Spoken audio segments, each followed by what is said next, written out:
धर्मात सुवासिनी महिलांसाठी अत्यंत महत्त्वाचा आणि अखंड सौभाग्याचं लेणं देणारा सण म्हणजेच वटपौर्णिमा. आपल्या पतीला उत्तम आरोग्य, दीर्घायुष्य लाभावे आणि 7 जन्मी हाच पती मिळावा यासाठी सर्व सुवासिनी अत्यंत श्रद्धेने हे व्रत करतात. यंदा म्हणजेच 2026 मध्ये वटपौर्णिमा कधी आहे, पौर्णिमा तिथी कधी सुरू होत आहे आणि कधी संपत आहे, पूजेचा सर्वात उत्तम आणि शुभ मुहूर्त कोणता, तसेच या दिवशी कोणते विशेष योग जुळून आलेले आहे आणि या दिवशी कोणत्या रंगांना विशेष महत्त्व आहे, कोणत्या रंगांच्या साड्या घालाव्या, कोणत्या रंगांच्या घालू नये, या दिवशी काय करावे, काय टाळावे, अशी संपूर्ण वटपौर्णिमे संदर्भाची माहिती या आजच्या व्हिडिओमध्ये मी तुमच्या सोबत शेअर करणार आहे. त्यामुळे व्हिडिओ हा स्किप न करता शेवटपर्यंत पहा. जर तुम्ही या चॅनल वरती नवीन असाल तर चॅनलला सबस्क्राईब करा आणि कमेंट मध्ये ओम वटवृक्षाय नमः लिहायला अजिबात विसरू नका. सर्वात आधी जाणून घेऊया की यंदा वटपौर्णिमा कधी आहे. तर बघा सखींनो, या वर्षी ज्येष्ठ महिन्यातील पौर्णिमा तिथीनुसार वटपौर्णिमेचा सण हा 29 जून 2026 म्हणजेच वार सोमवार या दिवशी साजरा केला जाणार आहे. पौर्णिमा तिथीचा प्रारंभ हा रविवार 28 जून 2026 रोजी रात्री उशिरा किंवा 29 जूनच्या पहाटे 3:06 होणार आहे. पौर्णिमा तिथीची समाप्ती ही मंगळवार 30 जून 2026 रोजी पहाटे 5:26 होणार आहे. त्यामुळे उदया तिथीनुसार 29 जून 2026 रोजी सोमवार रोजी सूर्योदयाच्या वेळी पौर्णिमा तिथी असल्यामुळे याच दिवशी सर्व सुहासिनींनी वटपौर्णिमेचे व्रत करणार आहेत. यंदाची वटपौर्णिमा अत्यंत खास आहे कारण या दिवशी अतिशय दुर्मिळ आणि शुभ योग जुळून आलेला आहे.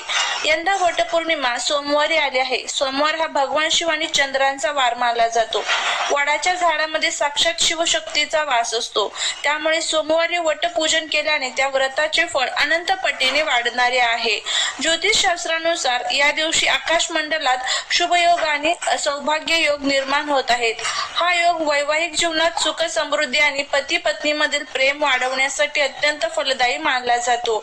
ही ती स्थिती आहे ज्या दिवशी सती सावित्रीने आपल्या दृढ संकल्पनेने आणि बुद्धीच्या जोरावर यमराजाकडून आपले पती सत्यवान याचे प्राण परत आणले होते. म्हणूनच हा सण केवळ एक परंपरा नसून स्त्रीच्या प्रेमाची आणि आत्मबलाची शक्ती दर्शवतो. शास्त्रानुसार वटपौर्णिमेची पूजा नेहमी शुभ मुहूर्तावर आणि राहुकाळ टाळून करावी. 29 जून रोजी पूजेसाठी सर्वात उत्तम वेळ खालील प्रकारे असणार आहे. सर्वोत्तम शुभ मुहूर्त हा सकाळी 8:55 पासून ते दुपारी 10:40 पर्यंत असेल. जर तुम्हाला सकाळी लवकर पूजा करायची असेल तर सूर्योदयानंतर सकाळी 6:30 ते दुपारी 12:30 या संपूर्ण शुभ चौघड्याचा लाभ तुम्ही घेऊ शकता. सकाळी असणारा राहुकाळ आणि भद्रकाळ टाळूनच पूजा संपन्न करायची आहे. आता पूजेचे संपूर्ण साहित्य आपण बघूया. तर पूजेचे ताट लागतं. त्यामध्ये हळदी कुंकू, गंध, अक्षदा आणि विड्याची पाने, सुपारी लागतात. वडाला गुंडाळण्यासाठी कापसाचे सूत म्हणजेच कच्चा दोरा लागतो. धूप, दीप, कापूर, माचीस, 5 प्रकारची फळे ज्यामध्ये आंब्याला विशेष महत्व आहे.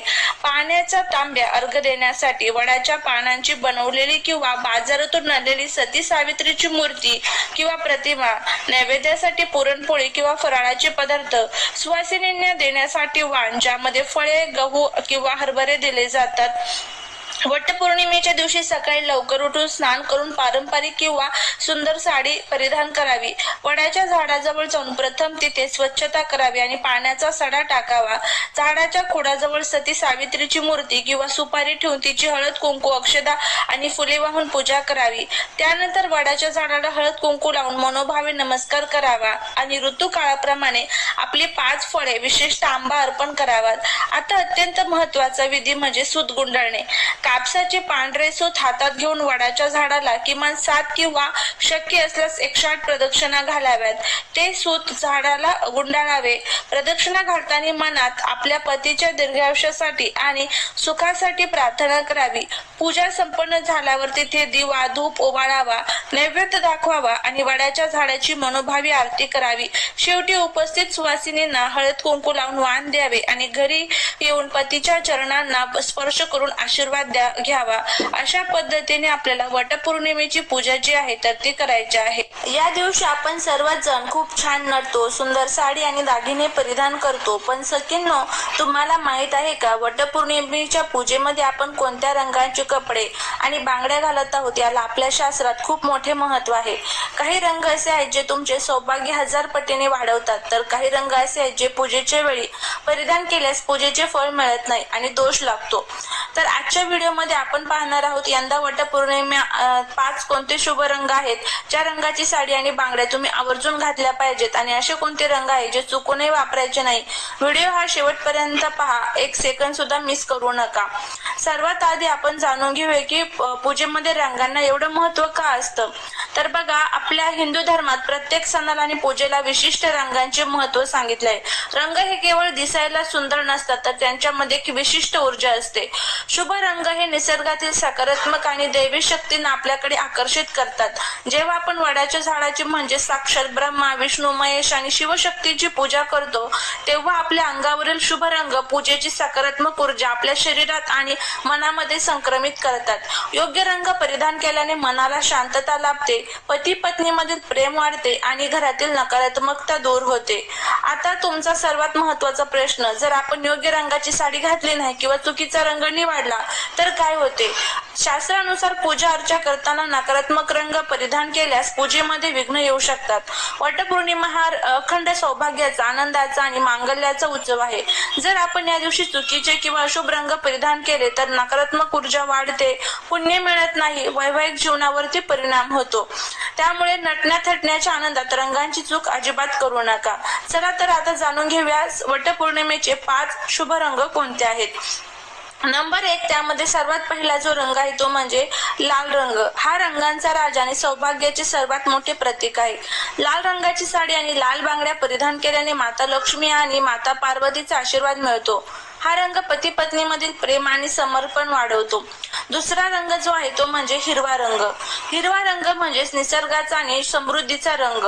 वडाचे झाड हिरवेगार असते. यंदा वटपौर्णिमेला हिरवी साडी आणि हिरवा चोळा घालणे अत्यंत शुभ मानले जाईल. हा रंग कुटुंबात आनंद आणि वंशवृद्धीचे प्रतीक आहे. तिसरा जो रंग आहे तो म्हणजे पिवळा रंग. पिवळा रंग हा भगवान विष्णू आणि देवगुरु बृहस्पती यांचा आवडता रंग आहे. गुरुग्रह हा महिलांच्या पत्रिकेत पतीचा कारक असतो. पिवळी साडी घातल्याने पतीचे आयुष्य वाढते आणि नशीब चमकते. त्यानंतर पुढचा जो रंग आहे तो म्हणजे चौथा, नारंगी किंवा भगवा रंग. हा रंग अग्नी आणि पावित्र्यतेचे प्रतीक आहे. हा रंग परिधान केल्याने मनात सकारात्मक विचार येतात आणि पूजेमध्ये पूर्ण लाभ लागतो. पाचवा जो रंग आहे तो म्हणजे गुलाबी रंग. गुलाबी रंग हा नात्यातील गोडवा आणि आदर दर्शवतो. जर तुम्हाला खूप डार्क रंग आवडत नसतील तर तुम्ही गुलाबी किंवा राणी रंगाची साडी आणि बांगड्या नक्कीच निवडू शकता. आता सर्वात महत्वाची सावधगिरी म्हणजे वटपौर्णिमेच्या दिवशी काळ्या रंगाची साडी आणि काळ्या बांगड्या चुकूनही वापरू नका. हिंदू धर्मात कोणत्याही शुभ कार्यात किंवा सौभाग्याच्या सणात काळा रंग पूर्णपणे वर्ज्य म्हणजेच निषिद्ध मानला जातो.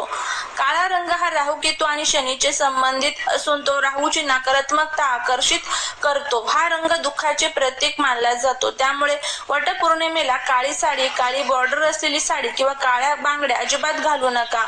तसेच पांढरा रंग हा देखील सौभाग्याच्या पूजेत वापरत नाही, त्यामुळे तोही टाळा. साडी सोबतच आपल्या हातील बांगड्यांना म्हणजे चोळ्यालाही विशेष महत्व आहे. सुवासिनींचे हात कधीही सुके किंवा रिकामे नसावेत.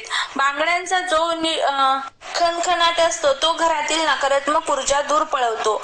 वटपौर्णिमेला साड्यांच्या रंगांशी मॅचिंग करून तुम्ही हिरव्या किंवा लाल रंगांच्या काचेच्या बांगड्या आवर्जून घाला. काचेच्या बांगड्यामधून निघणारा ध्वनी वातावरणात पवित्रता निर्माण करतो. पूजेच्या वेळी हातात किमान 2 किंवा 4 हिरव्या बांगड्या तरी नक्की असाव्यात. तर सखींनो, यंदा वटपौर्णिमेला या 5 शुभ रंगांपैकी तुमच्या आवडतीची साडी आणि बांगड्या निवडा आणि तुमची पूजा यशस्वी करा. तुम्हाला हा व्हिडिओ कसा वाटला